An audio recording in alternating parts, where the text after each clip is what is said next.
नमस्कार प्यारे विद्यार्थियों, आप सभी का स्वागत करते हैं कमाल की पाठशाला की एक और नई वीडियो के अंदर। जैसा कि आप सभी जानते हो कि हमने 2019 के मानसिक योग्यता से संबंधित सभी क्वेश्चनों को हल कर लिया था।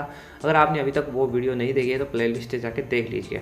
अब हम बात करने वाले हैं अंकगणित यानी कि 2019 के अंदर जो मैथ के क्वेश्चन आए थे उनके बारे में। तो सबसे पहला क्वेश्चन ही काफ़ी दमदार क्वेश्चन था। इसके अंदर क्या पूछा गया था कि -1 को -1 से 100 बार गुणा करने पर क्या आएगा।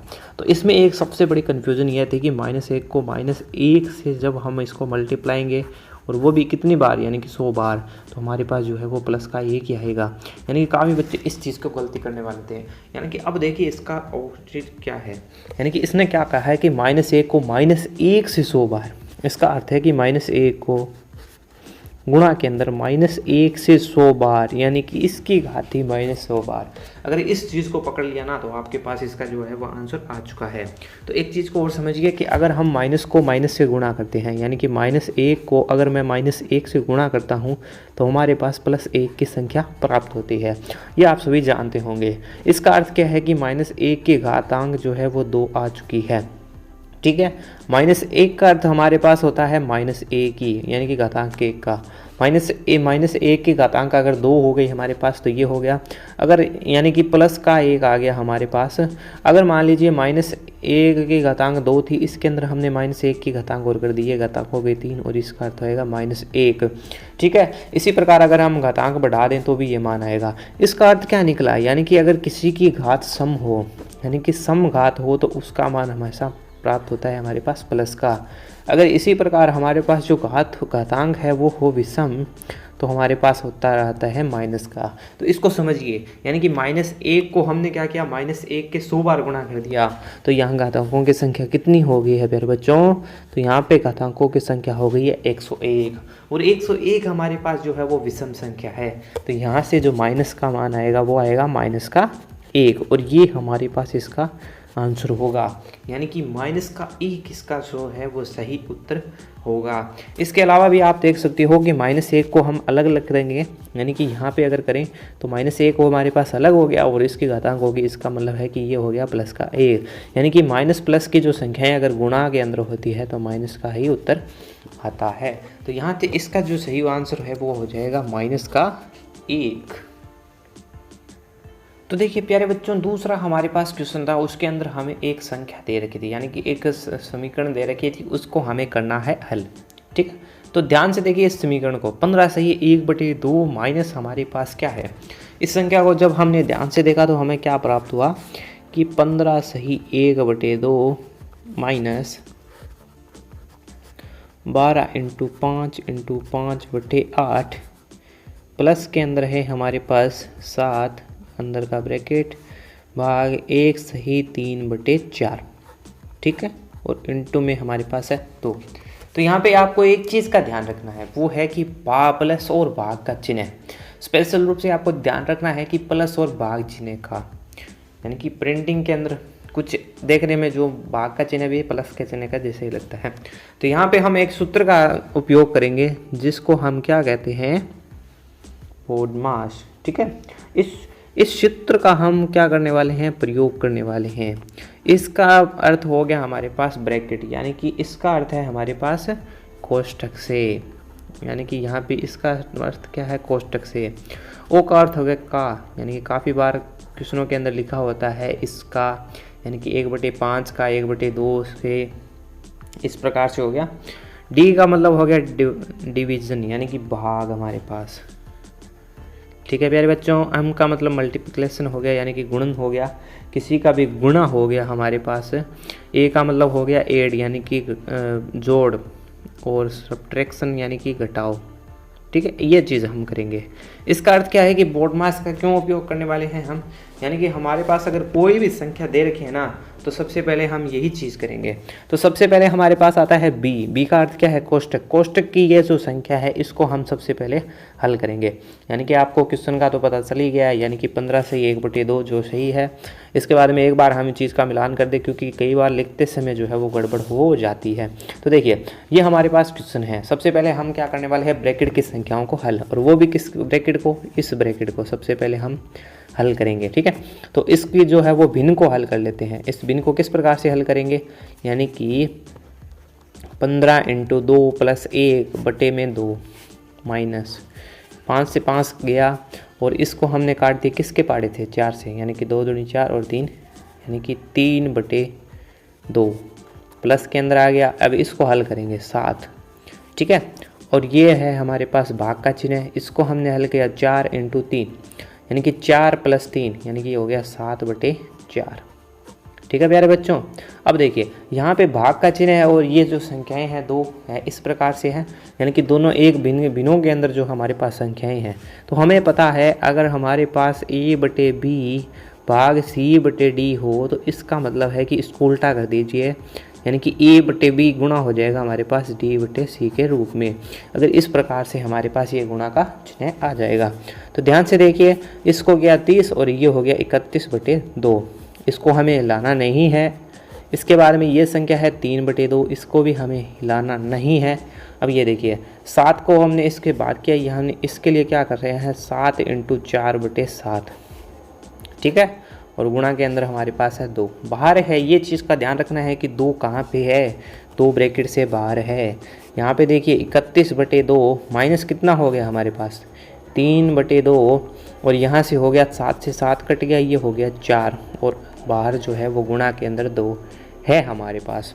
तो यहाँ पे देखिए क्या हो रहा है हमारे पास 31 बटे 2 माइनस अंदर जो है वो लघुत्तम आ गया हमारे पास 2। अब ये देखिए 3 प्लस 8 और इनटू में हमारे पास 2। अब इस 2 को हम 2 से कैंसिल नहीं करेंगे, एक बार इसको करेंगे हम गुणा। क्यों? क्योंकि आप देखिए कि इधर भी हमारे पास क्या है 2 है बटे के अंदर, यानी कि 31 बटे 2 माइनस का कितना हो गया 11, 11 को 2 से गुणा किया यानी कि 22 बटे 2 और इसका जो है वो लघुत्तम आ गया 2, इसका मतलब है कि 31 माइनस 22 और यहाँ से कितना आ गया 9 बटे 2 और ये हमारे पास इसका हो गया आंसर। तो इसका जो सही उत्तर है वो हमारे पास आ चुका है 9 बटे 2। तो इस उत्तर को मैं यहाँ पे लिख लेता हूँ कि हमारे पास इसका उत्तर आएगा 9 बटे 2 और ये हमारे पास क्वेश्चन था। कौन सा ऐसा ऑप्शन है इसके अंदर, यानी कि 9 बटे 2 का ऑप्शन है, ठीक है। अगर आप इसको जो है वो 7 का परिवर्तन भी कर देते ना तो भी आपके पास जो है वो अलग प्रकार का क्वेश्चन आता है, वो भी आपको ऑप्शंस के अंदर जरूर मिलता है। अगर आपने 2 को इससे गुणा कर दिया फिर भी आपको इसका ऑप्शन जरूर मिलता है। यानी कि ये जो क्वेश्चन है वो इस प्रकार से सेट किए होते हैं कि अगर हम एक भी मिस्टेक करते हैं तो भी हमारा उत्तर जो है वो ऑप्शंस के अंदर मौजूद होता है, ठीक है।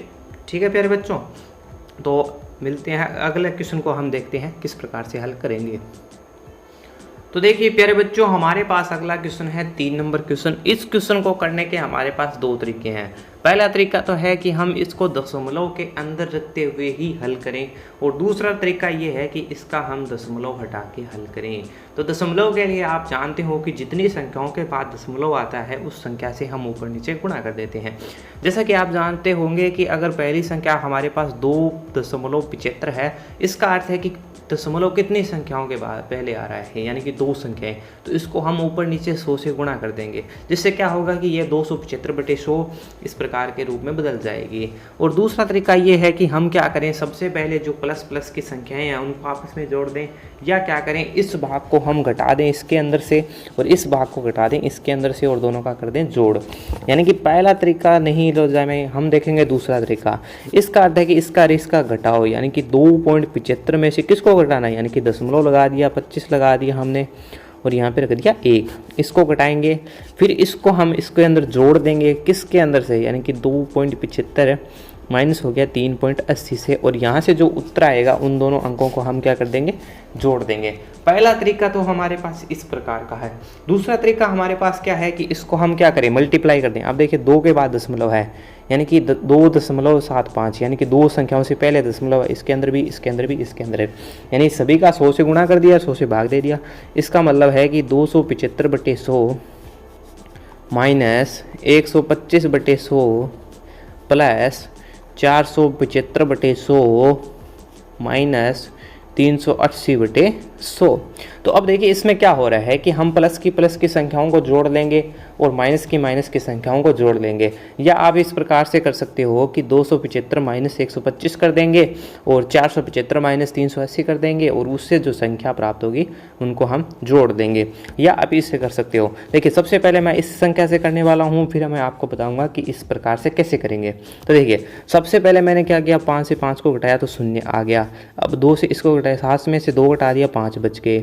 दशमलव है, दशमलव लगा दिया और यहाँ पे आ गया 1, यानी कि इसका जो उत्तर आ गया 1.50 आ चुका है, यानी कि इस प्रकार से आ चुका है। अगर हम इसको घटाएं देखिए 5 आ चुका है। 7 में से 8 को घटा नहीं सकते क्योंकि 8 जो है वो बड़ी संख्या है। अब ये क्या करेगा, यहाँ से हंसिल लेगा, हंसिल लेते ही यहाँ से बढ़ जाएंगे 3 और यहाँ हो जाएंगे 17, यानी कि 17 माइनस हो गए 8। 17 माइनस 8 करने पर हमारे पास कितने आ गए, 9 दशमलव। अब 4 की जगह हमारे पास कितने बचे हैं, 3, यानी कि 3 माइनस 3 हो गया 0। ये माइनस किया है हमने। अब आप देखिए हम क्या करने वाले हैं, इन दोनों से जो हमारे पास प्राप्त हुआ है, यानी कि इन दोनों से जो मान प्राप्त हुआ है 1.50 प्लस करेंगे हम 0.95। तो देखिए इनसे हमारे पास क्या होगा, अंतिम संख्या जुड़ी 5 आ गया हमारे पास। 9 से ये जुड़ा कितने पर, यानी कि 4 आ गया, दशमलव लग गया, 1 हमारे पास असल बची थी और ये आ गया 2.45। ठीक है, लेकिन हमारे पास ये दिया गया है भिन्न के अंदर, इसका मतलब है कि हमें ये भी तरीका लगाना पड़ेगा। अगर हमारे पास दशमलव के अंदर होता है तो ये लगा देते और बटे में 100 करके इसका मान भी निकाल लेते, लेकिन ये संख्या क्या है, दशमलव के अंदर। इसका मतलब है कि हमें क्या करना पड़ेगा, 100 हमारे पास जो है वो लघुत्तम आ चुका है और इनको करेंगे, यानी कि इनका हमने कर चुका है जोड़, 150 आएगा, यानी कि 275 माइनस 125 150 प्लस के अंदर ये चीज़ हो जाएगी, ये हो जाएगी 95, यानी कि यहाँ से बचेगा 95। तो यहाँ से जो है वो 245 ही हमारे पास आ जाएंगे। लेकिन आप देखिए बड़े के अंदर क्या आ रहा है, 20 आ रहा है, 10 आ रहा है, 10 आ रहा है, 20 आ रहा है। तो सबसे पहले हम इसको 5 के पहाड़े से काट देंगे। तब इसको 5 के पहाड़े से हमने इसको काट दिया, यानी कि ये देखिए ये तो गया 20 पे, यानी कि ये कितना है, 5 चौक 20, 4 ये 9, यानी कि 49 बटे 20 बच गया है। अब इसको हम क्या करेंगे, सरल करेंगे। सबसे पहले 2 दूनी 4, यानी कि 2 दूनी 4 होता है, यानी कि 20 × 2 करने पर आ गया 40, यानी कि 2 पे जाएगा, शेष पर 9 बचेगा और भाग दिया है हमने 20 से, और ये इसका आंसर हो जाएगा। ठीक है, तो घबराने की कुछ भी ज़रूरत नहीं है, बस आपको ध्यान से देखना है और पूछ क्या रहा है इस चीज़ का हमें बताना है। तो यहाँ से इसका सही उत्तर क्या हो जाएगा, यानी कि 2 सही 9 बटे 20, 2 सही 9 बटे 10 आ रहा है इसमें, 2 सही 9 बटे 20, और यानी कि इसका ऑप्शन नंबर ए जो है वो हमारे पास इसका सही आंसर हो जाएगा। यानी कि बड़ी बारीकी से आपको इस क्वेश्चनों को देखना है। अब बढ़ते हैं हमारे पास 4 नंबर क्वेश्चन की ओर। तो देखिए प्यारे बच्चों, 4 नंबर क्वेश्चन हमारे पास जो है केवल है प्रतिशत से जुड़ा हुआ, यानी कि हमें पता है कि अगर किसी संख्या के आगे प्रतिशत लगाना हो और इसको हम अगर सरल करें तो बड़े में लगा देंगे 100। कहने का अर्थ क्या है कि 150% का हमारे पास क्या अर्थ होगा, इसका अर्थ होगा 150 बटे 100। ठीक है, इसको परसेंट को हटाते ही हमें पता चल गया। अगर हम इस भाग के अंदर 2 0 है, इसका मतलब है कि ये 2 संख्याओं से पहले हमारे पास दशमलव लगेगा। ठीक है, तो यहाँ पे दशमलव लगाने पर हमारे पास हो जाएगा 1.50, जिसको हम क्या लिख सकते हैं, 1.5। ये हो गया हमारे पास इसका आंसर। ठीक है, इसको इस पे प्रकार से कर सकते हैं कि 1 0 से 1 0 कैंसिल हो गया, यानी कि ये बच गया 15 बटे 10, और इसको हम लिख सकते हैं 1.5, और ये हमारे पास इसका हो गया आंसर। तो इस प्रकार से हम इसके आंसर निकाल सकते हैं। ये बड़ा बस एक सिंपल सा क्वेश्चन था और कुछ नहीं। अगले क्वेश्चन की ओर बढ़ते हैं। तो देखिए प्यारे बच्चों, 5वां हमारे पास क्वेश्चन कह रहा है कि दोपहर के बाद जब 3:05 होगी तो उसको हम किस प्रकार से लिखेंगे, यानी कि दोपहर के बाद के। तो इसके ऊपर चर्चा करने से पहले हम देखते हैं कि सबसे पहले दोपहर का समय होता है हमारे पास, जो होता है 12:00 PM का। ठीक है, अब आप समझिए, अगर हमें दोपहर से पहले यानी कि सुबह का जो समय होता है उसको हम लिखते हैं किससे, AM के द्वारा, और दोपहर के बाद का जो समय होता है उसको हम लिखते हैं PM के द्वारा। ठीक है, यानी कि जो AM का समय होता है यानी कि सुबह का समय, सुबह के समय को हम कहते हैं AM के द्वारा, दोपहर के बाद यानी कि शाम के समय को हम कहते हैं PM के द्वारा। ठीक है। तो इस क्वेश्चन के अंदर कह रहा है कि 3:05 को हम किस प्रकार से लिखेंगे, वो भी दोपहर के बाद।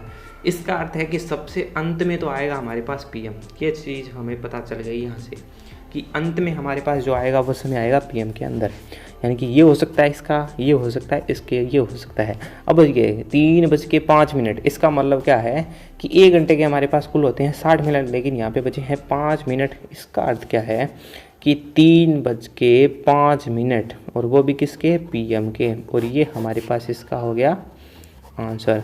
तो केवल इतना ही आपको याद रखना था कि क्या है 3:05। तो इस चीज़ के अंदर कंफ्यूज नहीं होना है। इस ऑप्शन के अंदर ये 50 बता रहा है। एक चीज़ और, ये तो हमारे पास फॉर्मेट था वो था 12 घंटों का, 12 घंटे का था। अगर यही हमारे पास जो क्रम होता वो होता 24 घंटे का। अगर हमें 24 घंटे का पूछ लेता है ये, इस ऑप्शन में हमारे पास मान लीजिए कि हमारे पास 3 होता ही नहीं, यानी कि 3:05 केवल एएम का होता। तो इसके अंदर क्या करते हम कि 12:00 जो पीएम के हुए थे उसके अंदर हम जोड़ देते 3:05 पीएम को, सॉरी इस समय को हम ऐड करते थे, जिससे कि हमारे पास जो है वो समय आ जाता, यानी कि 3:05, यानी कि ये जो हो गया 0, यहाँ से कितना हो गया 15/5, और ये हो गया पीएम का समय। अगर हमारे पास ये 24 घंटे का जो टाइम पीरियड पूछता तो इस प्रकार से होता है। इस चीज़ को भी ध्यान रखना है। कई बार 12 घंटे का जो है मेरे पास पूछता है, क्योंकि हम जो है वो 12 घंटे है लगभग जो है वो काम में ही केवल 12 घंटे का लेते हैं। लेकिन कुछ बार हो अगर आपके पास कि अगर ऑप्शंस के अंदर इस प्रकार का समय दिया गया हो, तो इसका भी आपको ध्यान रखना है। तो प्यारे बच्चों, इस क्वेश्चन को बड़े ही ध्यान से देखना, क्योंकि ये एक बहुत ही अच्छा क्वेश्चन है, और इसको अगर आप समझ गए ना तो आप जो है वो दूरी, समय और चाल के कुछ क्वेश्चनों को कर सकते हो आसानी से। ये काफ़ी अच्छा क्वेश्चन पूछा गया है। ये देखिए, सबसे पहले इस क्वेश्चन को हम ध्यान से पढ़ते हैं कि हमारे पास एक यात्री गाड़ी दी गई है और एक हमारे पास है मालगाड़ी। इन दोनों के बीच में एक संबंध दिखाया गया है, यानी कि हमारे पास सबसे पहले है एक यात्री गाड़ी जो कि हमारे पास 80 किलोमीटर प्रति घंटे की जो है उसकी चाल है। मालगाड़ी की हमें जो यात्री गाड़ी है उसकी हमें चाल दे रखी है। अब ये दूसरी बात क्या कह रहा है कि स्टेशन से एक मालगाड़ी के रेलवे स्टेशन से जाने के 6 घंटे बाद चलती है। जो रेलगाड़ी है, यात्री गाड़ी है हमारे पास, जो जब मालगाड़ी चलती है और 6 घंटे बाद, उसके 6 घंटे के बाद जो है वो चलती है। और ये कह रहा है कि 4 घंटे में मालगाड़ी से आगे निकल जाती है। कहने का अर्थ क्या है कि जो हमारे पास सबसे पहले यहाँ थी मालगाड़ी, और मालगाड़ी चल के पहुँच गई यहाँ, ठीक है, उसको यहाँ तक पहुँचने में लगे 6 घंटे। इसके बाद में जो है वो यात्री गाड़ी जो है वो चलना प्रारंभ करती है और 4 घंटों के अंदर इतनी दूरी तय कर लेती है, ठीक है। यानी कि जिस दूरी तक वो पहुंची है उतनी दूरी केवल वो 4 घंटे के अंदर ही दूरी तय कर लेती है। क्यों? क्योंकि उसकी जो है वो 80 किलोमीटर की चाल है, दोनों एक ही दिशा में चल रही है। और हमें पता है कि किस चीज़ की, यानी कि अगर यात्री गाड़ी की अगर चाल जो है वो किससे, मालगाड़ी से अधिक है, तो ही वो उसके पास पहुंच पाएगी।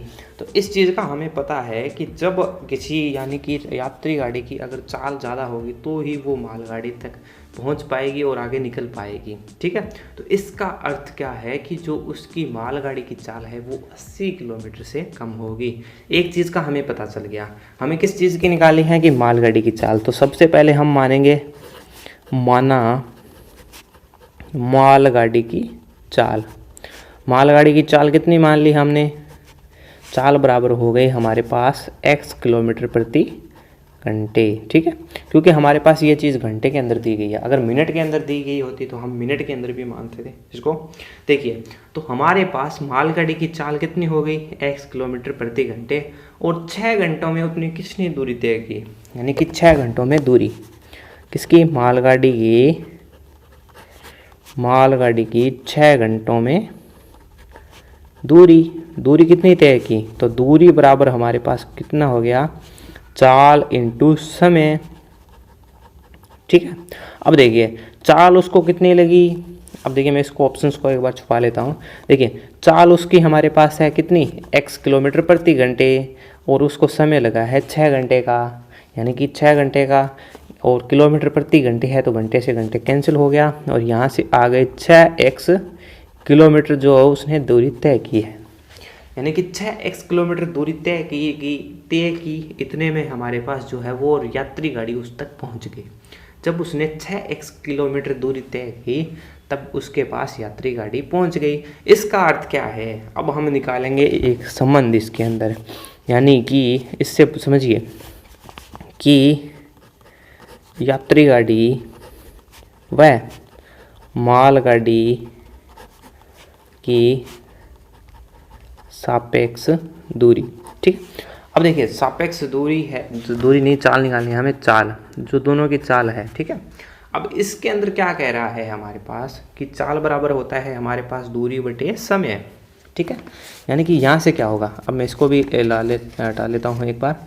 देखिए सापेक्ष चाल जो हमारे पास क्या होगी, सापेक्ष चाल बराबर हो जाएगी हमारे पास दूरी बटे समय। अब देखिए दूरी कितनी है, 6x दूरी है। कितनी तय की गई है मालगाड़ी ने, 6x दूरी तय की गई है। अब अगर हम बात करें यात्री गाड़ी की तो उसको पहुंचने में इतनी दूरी को कितने समय लग रहा है, वो लग रहा है 4 घंटे केवल। यानी कि हमारे पास दूरी तो हो गई 6x, समय हो गया 4 घंटे। सापेक्ष चाल यानी कि कोई भी अगर चीज़ है यानी कि तेज़ी से चल रही है तो यानी एक ही दिशा में अगर दोनों गाड़ियां चल रही है तो उनकी जो है वो चाल हो जाएगी माइनस के अंदर। ठीक है, अगर वो एक ही दिशा में चल रही है, अगर वो अलग अलग दिशा से आके मिलती तो इन दूरियों का क्या होता था, चाल का क्या होता था हमारे पास योग। यानी कि कहने का अर्थ क्या है कि यहाँ से हमारे पास हो जाएगी 80 माइनस एक्स। अब 80 माइनस एक्स क्यों किया, क्योंकि हमें पता है कि मालगाड़ी की चाल अधिक है, इसलिए हमने 80 माइनस एक्स किया है, न कि x माइनस 80। हमारे पास दूरी पता है हमें 6x है, और वहाँ तक पहुँचने में कितनी 4 घंटे हमारे पास लगती है, किसको, यात्री गाड़ी को। तो यहाँ से एक दूरी हो गई। अब हमें क्या करना है, केवल x का मान निकालना है, यानी कि 8 चौक 32, ये आ गया 320 माइनस हो गया 6x बराबर है 4x माइनस हो गया बराबर हो गया 6x के। यहाँ से हमारे पास यानी आ गया 10x का मान 320 के बराबर। यहाँ से x का मान जो है हमारे पास निकल सका है कितना, 32 किमी प्रति घंटे। क्यों, क्योंकि ये क्या है हमारे पास, ये है चाल। तो यहाँ से वो है हमारे पास चाल निकल चुकी है। ठीक है, इसकी हमारे पास आ चुकी है चाल।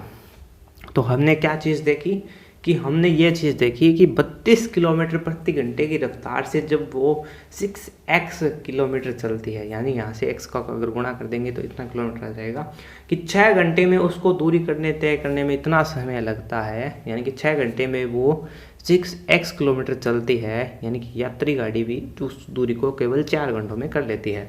तो यानी कि हमें जो निकालना था वो केवल निकालना था x का मान, जो कि आ चुका है हमारे पास 32 किलोमीटर प्रति घंटे। ठीक है, 32 किलोमीटर प्रति घंटे। अगर इसको आपने ध्यानपूर्वक देखा ना तो आपको बिल्कुल ये चीज़ आ गई होगी समझ के अंदर, यानी कि समझ में आ गया होगा आपको। अब बढ़ते हैं हम अपने 7वें सवाल की ओर। तो प्यारे बच्चों 7वां क्वेश्चन भी बहुत अच्छा क्वेश्चन है। ये क्या कह रहा है कि यदि एक व्यक्ति जिसकी हमें चाल दे रखी है 30 किलोमीटर प्रति घंटे की चाल से अगर वो चलता है ना, तो वो जिस स्थान पे उसको पहुंचना है उसको लगते हैं 10 मिनट देरी से पहुंचता है। यानी कि उसको क्या लग रहा है, 10 मिनट ज़्यादा समय लग रहा है। कहने का अर्थ क्या है, आप मान लीजिए किसी को गंतव्य स्थान पे पहुंचना था 6 बजे। ठीक है, तो उसको स्थान पे पहुंचने के लिए कितना समय लगा, 6:10। ठीक है, इस चीज़ का भी हमारे पास एक रोल है, इस चीज़ को भी देखिए। और ये कह रहा है कि जबकि वही व्यक्ति अगर 42 किलोमीटर प्रति घंटे की चाल से चले ना, तो उसको गंतव्य स्थान जहाँ तक उसको पहुँचना है उसको 10 मिनट पहले पहुँच जाता है। कहने का मतलब था कि मान लीजिए वो पहले 6 बजे पहुँचने वाला था तो वो 10 मिनट पहले पहुँच गया, यानी कि 5:50 तक वो है पहुँच गया। अब इन दोनों के बीच का अंतर कितना है, वो है 20 मिनट का। इसका भी काम में लेंगे हम। तो सबसे पहले ये पूछ रहा है कि तय की गई दूरी कितनी होगी। हमें क्या बताना है इस प्रश्न के अंदर, वो बताना है दूरी। सबसे पहले हमें बतानी है दूरी कितनी होगी। तो सबसे पहले हम क्या मानेंगे कि माना दूरी। ठीक है, दूरी कितनी हो जाएगी हमारे पास, दूरी हो जाएगी सबसे पहले हमारे पास हो जाएगी x किमी, क्योंकि हमारे पास ये चीज़ दे रखी है किलोमीटर के अंदर। एक चीज़ और ध्यान रखिए कि हमारे पास जो दे रखी है वो दे रखी है घंटे के अंदर चाल, लेकिन हमारे पास जो समय दे रखा है वो है मिनट के अंदर। तो इसको सबसे पहले हम किसके अंदर चेंज करेंगे, मिनट या घंटे के अंदर। ठीक है, तो हम मिनट को घंटे के अंदर चेंज करेंगे। तो सबसे पहले ये देखिए क्या कह रहा है, ये कह रहा है कि 30 किलोमीटर प्रति घंटे की अगर चाल से अगर चलेगा ना तो उसके अंदर जो है वो 10 मिनट वो जो है वो देरी से पहुंचेगा। अगर वो 42 किलोमीटर प्रति घंटे की चाल से चलेगा तो इसका मतलब है गंतव्य स्थान पे वो क्या कर रहा है कि 10 मिनट पहले पहुंच रहा है। इसका अर्थ क्या है, हम जानते हैं कि समय बराबर हमारे पास होता है दूरी बटे चाल। तो सबसे पहले वो स्थान तक पहुँचने में उसको कितना समय लगा, यानी कि सबसे पहले स्थान तक उसको पहुँचने में कितना समय लगा। तो समय बराबर हमारे पास होता है, समय बराबर होता है दूरी बटे चाल। पहले के लिए हमारे पास हो गया दूरी है हमारे पास x किलोमीटर और चाल है वो 30 से चल रहा है। ठीक है, और दूसरे का जो मान है, यानी कि हम दोनों जो ये कह रहा है कि तय की गई दूरी हमें बतानी है, तो इन दोनों का कर देंगे हम अंतर, यानी कि t1 समय के मान और माइनस t2 समय कर देंगे, जिससे कि हमारे पास एक समय आ जाएगा और हमें ये भी पता चल जाए कितनी दूरी है, यानी कि x बटे 30 हो गया। अब देखिए इसकी दूसरे के लिए हमारे पास है x बटे 42, यानी कि दूरी है हमारे पास x और समय जो चाल है हमारे पास है 42, यानी कि पहले के में इतना समय लगा उसको, दूसरे के अंदर x बटे 42 समय लगा है। और समय कितना लगा है ये देखिए कि 10 मिनट तो उसको पहले लगे, अंतर किस प्रकार से निकालें, कितना समय लगा, यानी कि एक पे तो वो 5:50 पे पहुंच रहा है, दूसरे पे 6:10 पहुंच रहा है। इसका मतलब है कि यहाँ से इसका हो जाएगा प्लस का, और ये है मिनट के अंदर, तो इसके में हम लगा देंगे बटे के अंदर, बटे में हो जाएगा हमारे पास 60। तो यहाँ तक किसी बच्चे को अगर दिक्कत है तो बता दीजिए, यानी कि यहाँ तक किसी भी बच्चे को कोई दिक्कत नहीं होनी चाहिए। देखिए अब हमारे पास हो चुका है कि हम दोनों अगर दूरियों के अंदर जो अंतर अगर निकाल देते हैं, दोनों समय के अंदर जो अंतर निकाल देते हैं, पहले समय में पहुँचने में और दूसरे समय में पहुँचने में, तो हम आसानी से इसमें दूरी का मान निकाल सकते हैं। ठीक है, तो अब देखिए इस प्रकार से ये हो गया, यानी कि समय का अंतर हमने इस प्रकार से निकाल लिया। देखिए अब क्या करने वाले हैं, हम इसको हल करेंगे। ठीक है, तो सबसे पहले देखिए हमारे पास क्या हो गया, तो यहाँ से हमारे पास लघुत्तम जो है वो आ गया 30 × 42, और देखिए यानी कि 42x हो गया हमारे पास, माइनस हो गया ये हमारे पास 30x, बराबर है हमारे पास 20/60। अब पूरी की पूरी संख्या से हमारे पास क्या आ गया है, हमारे पास 12x बटे में हमारे पास है 30 × 42, इसको अभी हम गुणा नहीं करेंगे, बराबर है हमारे पास 20/7। अब इस साइड में हम केवल x को रखेंगे, बाकी सभी संख्याओं को इधर की साइड लेके आएंगे, यानी कि x बराबर हमारे पास है 20/60। अब ये जो है संख्या ऊपर चली गई, यानी कि बट्टे में आ गई हमारे पास 30 × 42, और 12 जो है हमारे पास नीचे पहुंच गया। इससे इसको काट दिया ये गया 2 पे, इसको इससे काट दिया ये गया 10 पे। अब देखिए ये 6 दूनी 12, 7 छिक 42, 2 से इसको काट दिया ये गया 5 पे, यानी कि x का मान कितना आ गया 45, और ये है हमारे पास दूरी। ठीक है, यानी कि 35 किलोमीटर उसको दूरी तय करनी थी, और वह बार बार जो है वो चाल बदल के चल रहा था। ठीक है, तो ये हमारे पास इसका उत्तर आ गया। अब देखिए अगर हाँ यहाँ पे हम करें 35/30 माइनस कर दें 35/42, 35/30 माइनस हो गया 35/42। ठीक है, इस प्रकार से हम इसको हल कर सकते हैं। एक और सूत्र था जो कि हमारे पास इसी प्रकार का था, जो हमारे पास इस सूत्र का हम उपयोग नहीं करेंगे, एक शॉर्ट ट्रिक के रूप में आता है। उसमें क्या होता है कि सबसे पहले अगर हमारे पास दिया गया उस समय है तो इस प्रकार से हम निकालते हैं, यानी कि अगर उसको एक स्थान से बार बार चलना है तो इससे हमारे पास 35 किलोमीटर जो है वो दूरी आ गई है। और कौन सा ऑप्शन है हमारे पास ऐसा, जो है बी ऑप्शन। बी ऑप्शन इसका सही आंसर हो जाएगा, जो कि है 35 किलोमीटर। अब ये देखिए ग्राम के अंदर देर का है, इसको हमें बदलना है किलोग्राम के लिए अंदर। किलोग्राम को बदलने के लिए हम क्या करेंगे, 100 से 1000 से भाग दे देंगे। हमें पता है, क्या पता है, 8वां क्वेश्चन हम किस प्रकार से कर सकते हैं इसका हमें क्या पता है इसका। तो देखिए सबसे पहले ये कह रहा है कि हमारे पास दे रखा है कितना 50-45 ग्राम, इसको हम 1000 से भाग दे देंगे, क्योंकि 1 ग्राम बराबर होता है 1/100 किग्रा। ठीक है। तो इसको हम क्या करने वाले हैं, 5000 ग्राम है, 5045 जो है हमारे पास, इसको भाग दे देंगे 1000 से। तो यहाँ से हमारे पास क्या आ चुका है, 5 किलोग्राम किग्रा, और जो बाकी बच गया है वो ग्राम के अंदर बदल गया है, यानी कि 45 ग्राम। तो इसका जो सही आंसर है वो हो जाएगा 5 किग्रा 45 ग्राम। कौन सा ऐसा ऑप्शन है जिसके अंदर ये सही आ रहा है, क्योंकि इसका जो मान बदलेगा ना वो बदलेगा हमारे पास 5.445 किग्रा, और ये जो राशि है दशमलव के बाद वो है ग्राम की, यानी कि 5 किग्रा 45 ग्राम। ऑप्शन नंबर सी इसका जो है वो सही आंसर हो जाएगा। तो देखिए प्यारे बच्चों, 9वां क्वेश्चन भी काफ़ी अच्छा क्वेश्चन है, इसको आपको समझने की देर है, काफ़ी बड़ी आसानी के साथ समझिए। ये क्या कह रहा है कि 10 सेमी भुजा वाले 2 ठोस घनों, सबसे पहले हमारे पास क्या है, 2 ठोस घन है, उनको अगर साथ साथ में हम मिला देते हैं तो हमारे पास एक घनाभ मिलता है, और हमें पूछा है उस घनाभ का आयतन। तो सबसे पहले देखिए हम क्या करें, सबसे पहले एक घन बना लें, ठीक है। इस प्रकार से हमारे पास एक घन है, ठीक है। अब ये घन है हमारे पास, अब ये कह रहा है कि 10 सेंटीमीटर इसकी भुजा है, तो ये सभी भुजाएं हमारे पास इसकी यही है, 10 सेंटीमीटर भी है, ये 10 सेंटीमीटर भी है, और ये भी हमारे पास 10 सेंटीमीटर है। अब ये कह रहा है कि 2 ठोस घन, एक तो ये हो गया हमारे पास, अगला हमारे पास हो गया ये। अब हमने दोनों को मिला दिया, अब ये देखिए ये भी हमारे पास 10 है, ये भी 10 है, ये भी 10 है, और ये भी 10 है। कहने का अर्थ क्या है, इस बार ये हो गई है हमारे पास कितनी, 20 सेमी।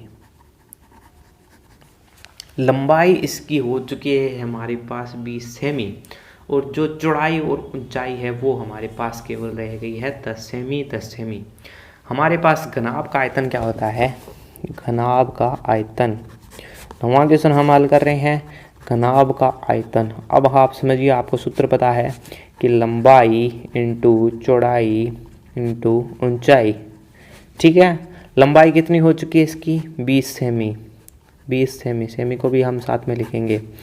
चौड़ाई कितनी है, 10 सेमी, चौड़ाई में कोई भी अंतर नहीं हुआ है, और ऊंचाई में भी हमारे पास कोई भी अंतर नहीं हुआ है। यहाँ से ये हो गया 20 इंटू 10 इंटू 10, और सेमी की कितनी हो गई, क्यूब। इसको हम लिख सकते हैं घन सेमी भी।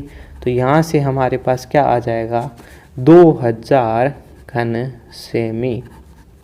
और ये किस उत्तर के अंदर है, हमारे पास 2000 से रिलेटेड केवल एक ही उत्तर है, बस हो गया काम इसका। यानी कि इसने कहा गया है कि अगर हम 2 ठोसों को अगर मिला देते हैं, आकृति में मत जाइएगा, थोड़ी ऊंची नीची थोड़ी आगे पीछे बन गई होगी। इसने कहा है कि अगर हम 2 ठोस घनों को मिला दें, यानी कि घनों को हमने क्या किया दिया, मिला दिया, तो हमारे पास एक घनाभ बन गया। घनाभ का अर्थ है कि उसमें जो है वो तीनों भुजाएं समान नहीं होगी। इसमें देखिए लंबाई जो है हमारे पास 20 सेमी आ गई है, लंबाई का जो मान है वो परिवर्तित हो गया है हमारे पास, चौड़ाई और ऊंचाई केवल वही रही है। यानी कि लंबाई क्या आयतन हमें पास पता है कि आयतन का हमें पता है कि घनाभ का आयतन होता है लंबाई इंटू चौड़ाई इंटू ऊंचाई, ठीक है। बस इसको गुणा किया और गुणा करते ही हमारे पास इसका आंसर मिल गया। अब देखिए प्यारे बच्चों, हमारे पास है 10वां क्वेश्चन। वो कह रहा है कि एक आयताकार प्लॉट की लंबाई और चौड़ाई हमारी दुगनी है। इसको समझने का प्रयास कीजिए कि लंबाई और चौड़ाई के अंदर एक संबंध दिया गया है। दूसरी ये कह रहा है कि 8 मीटर भुजा वाला एक वर्गाकार तरल ताल का मतलब एक उसको जो है वो स्विमिंग पूल बनाना है, तालाब सा बनाना है। इस प्लाट का 1/8 भाग गिरता है, तो हमें बतानी है कि प्लाट की कुल लंबाई कितनी है।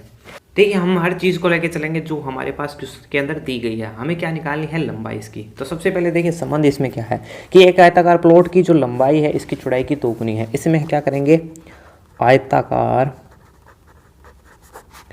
प्लॉट की चौड़ाई, सबसे पहले हम लिखने वाले हैं इसकी चौड़ाई को, क्योंकि लंबाई और चौड़ाई के बीच में संबंध है। और ये कह रहा है जो लंबाई है ना वो चौड़ाई की दुगनी है, तो इसका मतलब है कि अगर चौड़ाई इसकी होगी x तो लंबाई इसकी क्या हो जाएगी, यानी कि आयताकार प्लॉट की लंबाई क्या हो जाएगी हमारे पास, प्लॉट की लंबाई, ठीक है। तो देखिए लंबाई क्या हो जाएगी हमारे पास जो है चौड़ाई की दुगनी, चौड़ाई कितनी है x, इसका मतलब है हमारे पास लंबाई हो जाएगी 2x, ठीक है। यानी कि चौड़ाई थी हमारे पास x और लंबाई क्या हो गई हमारे पास 2x हो गई है। अब ये कह रहा है कि 8 मीटर भुजा वाला एक वर्गाकार तरल ताल है जिसको क्या करता है, प्लॉट का केवल 1/8 भाग गिरता है। इसका अर्थ क्या है, इसका अर्थ है कि एक वर्गाकार तरल ताल का जो क्षेत्रफल होगा हमारे पास का, जो हमारे पास क्षेत्रफल है उसका मान किसके बराबर है? प्लॉट का क्षेत्रफल, और वो किसके बराबर है? 1/8 भाग के।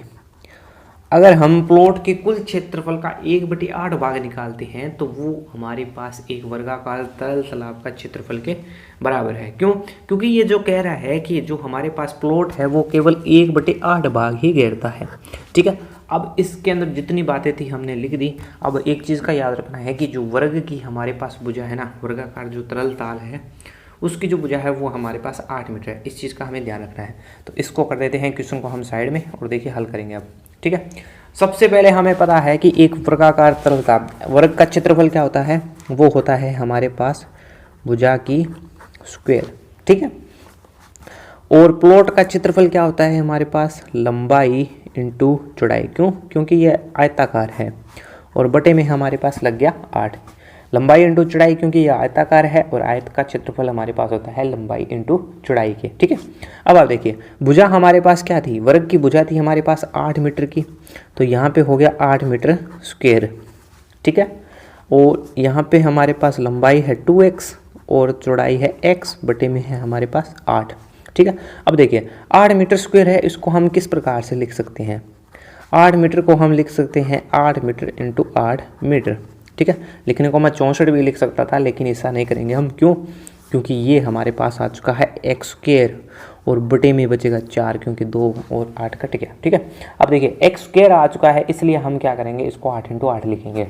ठीक है, अब देखिए हमारे पास क्या हुआ है कि x स्क्वायर का जो मान है वो क्या चीज़ आ चुका है? वो आ चुका है हमारे पास 8 मीटर इंटू 8 मीटर इंटू 4 के। अब x का मान अगर निकालना है हमें, तो इस पे लग गया हमारे पास रूट, यानी कि 8 मीटर इंटू 8 मीटर इंटू 4। ठीक है, देखिए अब क्या निकालने वाले हैं इसका हम। ठीक है, अब देखिए अब इसका निकालने वाले वर्गमूल। ठीक है, x बराबर क्या हो गया हमारे पास? 8 मीटर इंटू 8 मीटर इंटू 4। अब इसको हम जोड़े के रूप में बना लेंगे। सबसे पहले हमें पता है कि इस अगर हम जोड़े में बनाएंगे तो एक अक्षर बाहर निकल जाएगा। 4 को क्या लिख सकते हैं? 2 इंटू 2, एक जोड़ा बन गया। 8 इंटू 8, एक जोड़ा बन गया। इसके अलावा मीटर इंटू मीटर है हमारे पास। ठीक है, एक जोड़ा ये बन गया। अब देखिए बाहर क्या निकल गया हमारे पास?